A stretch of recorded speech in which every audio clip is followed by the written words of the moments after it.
High সবাইকে, আমি হচ্ছে প্রিয় and welcome to my another vlog. তো এইটা ছিল ভোটের দিনের ভ্লগ। সেদিনকে আমরা একটু বেরিয়েছিলাম, আমাদের কিছু কেনাকাটি ছিল। আর খুবই সাডেন প্ল্যান হয়েছিল, আমার মাথায় তো ভর্তি তেল, কারণ খুব সাডেনই সন্ধ্যাবেলা ডিসাইড হলো যে আমাদের কিছু জিনিস শেষ হয়ে গেছে, তো আজকেই নিয়ে আসি। তো প্রথমে দোনো করছিলাম যাবো কিনা, কারণ সেদিনকে ছিল ভোট। বাট ও বললো আজকেই ফাঁকা হবে, চলো অসুবিধা নেই। তো এখানে ও আমার জন্য ব্ল্যাক কফি করে নিয়েছিল। আর এটা হচ্ছে আমার জলের বোতল, যেটা আমি এখন ইদানিং 2.5-3 লিটার মতো জল ডেলি বেসিসে খাচ্ছি।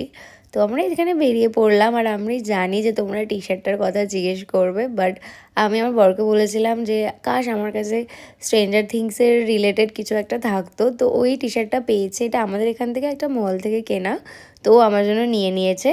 যেহেতু আমরা মানে টাইম পাইনি, ওই জন্য আমরা গাড়িতেই কফিটা নিয়ে নিয়েছিলাম। আর রাস্তা তো সেদিনকে একদমই ফাঁকা ছিল, মানে এই ব্রিজটা খুবই ফাঁকা ছিল, কিন্তু যতটা ভেবেছিলাম কারফিউ, সেরকম কারফিউ তো হয়নি। আর কি বলবো, লোক ছিলই। তো ফার্স্টে আমরা গিয়েছিলাম ডিক্যাথলনে, কারণ আমাদের কিছু জামা কাপড় কেনা ছিল, জামা কাপড় ইন দ্য সেন্স আমরা ভাবছিলাম একটু টি শার্ট, তারপরে ট্রেকিংয়ের কিছু একটা কিনবো, প্যান্টস টাইপের কিনবো, তো জন্য আমরা ডিক্যাথলন গিয়েছিলাম। আর আমাদের দুজনেরই জিম ওয়্যার বা স্পোর্টস ওয়্যারের জন্য আমাদের মনে হয় ডিক্যাথলনটাই বেস্ট। তো ও বলছে তুমি বসো, আমি গেট খুলে দিচ্ছি।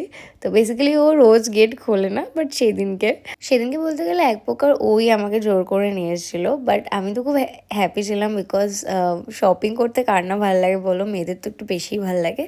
তো এই প্যান্টসগুলো দেখছিলাম, বাট আমার কালার পছন্দ হচ্ছিল না, আমি একটু অন্য কিছু, একটু ব্রাইট, একটু পপ কালার চাইছিলাম। তো তারপরে আমরা নিলাম, নেওয়ার পরে এই দুটো জিনিস আমি কিনেছিলাম, চকো পপস বার আর একটা মাল্টিগ্রেন প্রোটিন বার নিয়েছিলাম। চকো পপস বারটা তো দারুণ খেতে ছিল, আর নো অ্যাডেড সুগার, দুটোতেই কোনো অ্যাডেড সুগার নেই। আর ডিক্যাথলনে সত্যি কথা বলতে অথেন্টিক জিনিস পাওয়া যায়, আর এটা খুব টেস্টি ছিল। আর আমি আমার বরেরটা একবার ট্রাই করলাম, ওরটা একটু সল্টি ছিল, বাট আমারটা খুব দারুণ খেতে ছিল। তো প্রোটিন বারটা খেয়ে জানো তো, একটা প্রোটিন বার খেয়ে জল খেয়ে পুরো পেট ভরে গেল। তারপর আমরা গিয়েছিলাম মেট্রোতে, কারণ আমার তো মেট্রোতে আসতে ভীষণই ভালো লাগে, কারণ মেট্রোতে প্রচুর জিনিস পাওয়া যায় আর অনেক কিছু কেনা যায়। তো মেট্রোতে গিয়েছিলাম, কারণ আমরা বেরিয়েছিলাম প্রথমে যে আমাদের কিছুদিন হলো, আমরা মানে 1 মাস মতো হয়েছে, আমরা একটু চেষ্টা করছি হেলদি খাবার মেনটেন করার। তো কিছু জিনিস শেষ হয়ে গেছিলো, এখানে আমি লিস্ট বানিয়ে নিয়ে এসেছিলাম যে কী কী জিনিস শেষ হয়েছে, শুধু সেগুলোই কিনবো, এক্সট্রা কিছু কিনবো না। আমার না মাঝে মাঝে সানডেতে একটু পরোটা বা লুচি খেতে ইচ্ছে করে, তো আমি একার জন্য আর আমি একটা পরোটাই খাই।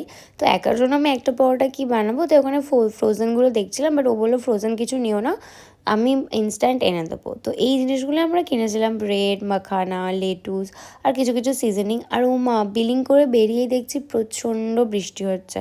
আর জাস্ট আমরা বেরিয়ে ভাবছিলাম যে ভাগ্যিস আমরা সেই দিনকে গাড়িটা নিয়ে এসেছিলাম। প্রথমে ভেবেছিলাম বাইকে আসবো, তারপরে ও বললো যে না, কারফিউ, বাইক নিয়ে বেরোনো বারণ আছে, তুমি চলো গাড়িটা নিয়েই বেরাই। তো এখানে ও সব কিছু ব্যাগের মধ্যে প্যাক করে নিল, কিন্তু প্রচণ্ড বৃষ্টি পড়ছিল। আর আমাদের গাড়িটা না একটু ডিস্টেন্সেই ছিল, কারণ আমরা যেতে পারতাম না। তো অনেকক্ষণ দাঁড়ালাম, ওয়েট করলাম, যে দেখি ওয়েট করে। আর এখানে আমার বর আমাকে বলছে যে দেখো আমার ট্রাইসেপটা বোঝা যাচ্ছে কিনা। হ্যাঁ হ্যাঁ, ও ইদানিং জিম করছো তো, তাই আর কি।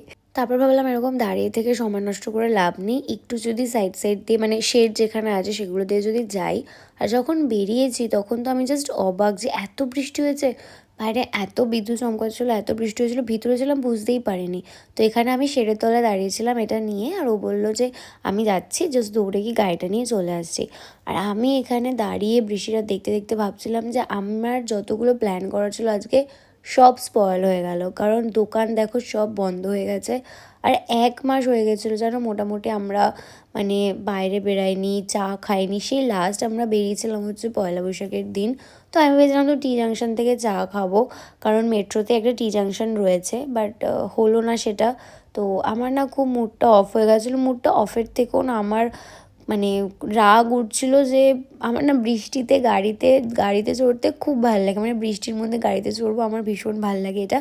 বাট আমার রাগ হচ্ছিলো যে আমার প্ল্যান করা ছিল, কারণ আমি জানি এখন হয়তো আবার 15 দিন বা 10 দিন হয়ে যাবে, আমরা হয়তো বেরাতে পারবো না। তো বেরিয়েছিলাম দিনটাতে। আর জানো আমিও এখন বাড়িতে ইদানিং ওয়ার্কআউট করছি, একটু ডায়েট মেনটেন করছি।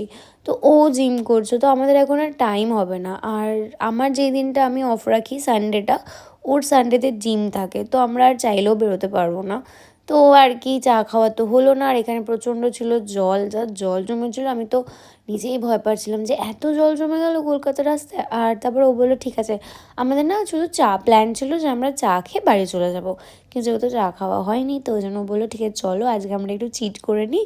তো আমরা গিয়েছিলাম ম্যাকডোনাল্ডসে, আর অনেক দিন পর ম্যাকডোনাল্ডসে গিয়েছিলাম। এখানে আমরা অর্ডারটা দিয়ে দিলাম আর আমি উপরে গিয়ে বসলাম, পুরো চুল তো ভিজে গিয়েছে মানে কি বলবো। তারপরে আমি ভাবছিলাম সেই যখন আমরা রিলেশানে ছিলাম তখনই একবার ম্যাকডোনাল্ডসে এসেছিলাম, তারপরে বিয়ের পরে আসলাম। তো আমরা এই একটা কম্বো অর্ডার করেছিলাম, যেখানে ফ্রেঞ্চ ফ্রাইস ছিল, একটা কোক ছিল, একটা বার্গার ছিল, আর একটা তোমার কি বলো ওটাকে, চিকেন পাফ টাইপের ছিল। একটু বেশি করেই খেয়েছি কারণ এটাই আমাদের ডিনার ছিল, আমরা শিওর ছিলাম বাড়িতে গিয়ে আর খাবো না। তো আমি যতবার এসেছি মানে বার্গারই খেয়েছি, আমার ভালো লাগে ম্যাকডোনাল্ডসের বার্গার, বাট এই চিকেন পাফটাও খুব ভালো লেগেছে। আর ম্যাকডোনাল্ডসের বার্গার তো ওয়াও ছিল, বাট জানো এই এত কিছু জাস্ট 164 নিয়েছে পার কম্বো, 164 করে, তাও আবার চিকেন কম্বো। তো বার্গারটা তো খুব পছন্দের আমার, না বার্গার, স্যান্ডউইচ, তারপরে পিৎজা, পাস্তা, এগুলো আমার খেতে খুব ভালো লাগে। আর প্লিজ এটা দেখে কেউ হেসো না, এখানে না আমি ফ্রেঞ্চ ফ্রাইজ খেতে পারিনি, তাই আমি এখানে এগুলোকে প্যাক করছিলাম, যে কারণ এইটাতে নিয়ে গেলে পড়ে যেতে পারে। তারপরে প্যাক করে নিয়ে আমরা লিফটে করে নিচে চলে এলাম। আর আমরা যখনই যাই ওপরের ফ্লোরটাতেই বসি। আর আমাদের গাড়িটা না একটু দূরে পার্ক করা ছিল, কারণ গাড়ি পার্ক করার জায়গা পাইনি। তো এখানে বৃষ্টিতে ভিজতে দৌড়ালাম। আর দেখো কোল্ড ড্রিঙ্কস আমি খাইনি, এইটুখানি কোল্ড ড্রিঙ্কস খেয়েছিলাম শুধু গলা ভেজানোর মতো, বাকিটা ও খেয়ে নিয়েছে। আর এখানে যা জল জমেছিল, গাড়ি যাচ্ছে আর পুরো মানে ঝর্ণা, মানে সমুদ্রের মনে হচ্ছে সমুদ্রের ওপর থেকে যাচ্ছে, আর জলগুলো ছিটকে কোথায় পড়ছে কে জানে।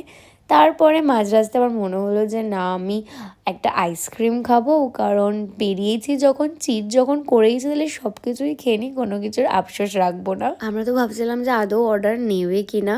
আর অর্ডার দেওয়ারটা কারণ ছিল, কারণ আমি যে জিনিসটা খুঁজছিলাম সেটা আমি অনেক দিন ধরেই খুঁজছিলাম ব্লিঙ্কিটে, but always out of stock. But নিয়েছে ব্লিঙ্কিটে আর 8 মিনিট দেখাচ্ছিলো, তো আমরা দাঁড়িয়ে থেকে অর্ডার করলাম। আর এটা ছিল আমচি। তো আমাকে না হোয়াটসঅ্যাপে অনেকে জিজ্ঞেস করেছে, আমি ফটো দিয়েছিলাম, তো অনেকে জিজ্ঞেস করেছে আইসক্রিমটা কেমন খেতে, কীরকম কী। তো আমি একদম অনেস্ট কথা বলবো যে যেহেতু এটা খুব ইনস্টাগ্রামে ভাইরাল, আর তাই আমি অর্ডার করেছিলাম যে ঠিক আছে দেখি, চলো কিউট দেখতে। যাদের ম্যাঙ্গো ফ্লেভারের আইসক্রিম ভালো লাগে তারা অবশ্যই অর্ডার করো, তাদের ভীষণই ভালো লাগবে আইসক্রিমটা। আর যাদের ম্যাঙ্গো ফ্লেভার মোটামুটি লাগে বা ভালো লাগে না, তাদের একদমই ভালো লাগবে না। আমি অর্ডার করেছিলাম আর আমার ম্যাঙ্গো আইসক্রিমটা একটু ভাঙা ছিল, বাট ওকে, নো প্রবলেম। এই যে ওপরের যে কোটিংটা, ওটা আমার ভীষণ ভালো লেগেছে, ওটা একটু হোয়াইট চকলেটের ছিল আর ভিতরে পুরো আমের ফ্লেভার ছিল। তো আমার মোটামুটি লেগেছে, খুব হাইপ নেই, খুব ভালো বা খুব খারাপ লাগেনি। আমার বরের যেহেতু ম্যাঙ্গো আইসক্রিম খেতে ভীষণই ভালো লাগে, তাই ও তো নাচতে নাচতে আইসক্রিমটা খেয়েছে, তাই ও খুব খুশি ছিল, কারণ আমি ওকে আইসক্রিম শেয়ার করি না ওকে খুব একটা। তো এই আইসক্রিমটা আমি আমার জন্য কিনেছিলাম, কিন্তু আমি ওকেই খাইয়ে দিয়েছি, তার কারণ হচ্ছে আমার মোটামুটি লেগেছে। আমার ম্যাঙ্গো আইসক্রিম আমার ভালো লাগে, বাট অতটাও না। বাট আমি ভেবেছিলাম ঠিক আছে চলো, মনে হয় খেতে ভালো হবে। তো এখানেই ব্লগটাই শেষ করছে, দেখা হচ্ছে আবার নেক্সট কোনো ব্লগে। Tata, bye bye.